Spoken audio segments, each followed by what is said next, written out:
We start then with North Korea's firing of 3 ballistic missiles into the East Sea. This taking place as US President Joe Biden was flying home from his trip to South Korea and Japan. It's the 17th provocation by the North so far this year. For more, we connect live to our defence correspondent Bae Eun-ji, who's standing outside of the Defence Ministry. So, Eun-ji, we hear this morning's launch involved an apparent intercontinental ballistic missile.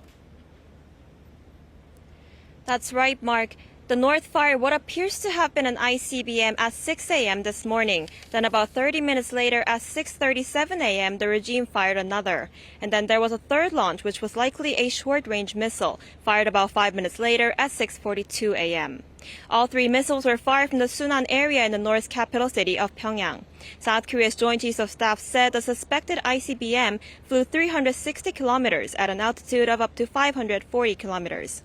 The missile was reportedly the North's Hwasong-17 ICBM, and it flew almost 9 times the speed of sound.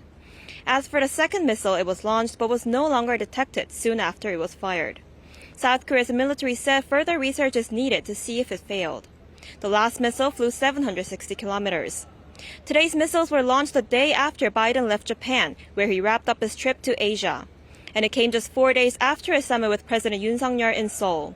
Over the weekend, Biden and Yoon said they would consider expanding joint military drills to deter threats from North Korea. And Eun-ji, just walk us through how the new South Korean government responded to this provocation. Well, in response, South Korea and the U.S. jointly fired surface-to-surface missiles toward the East Sea to deter further threats. This involved one of South Korea's Hyunmoo-2 missiles and one U.S. ATACMS or Army Tactical Missile System. Seoul's military said this clearly showed that South Korea has the willingness to sternly respond to any kind of provocations from the North, as well as its capability to precisely hit targets. Because the North had recently been showing signs of a ballistic missile test, a day before the launch, the South Korean military staged a military exercise that involved taxiing warplanes. This kind of drill is also known as an elephant walk. 30 of South Korea's F-15K aircraft taxied in a formation on Tuesday along an airfield to check their readiness. That's all I have for now this hour. Back to you, Mark.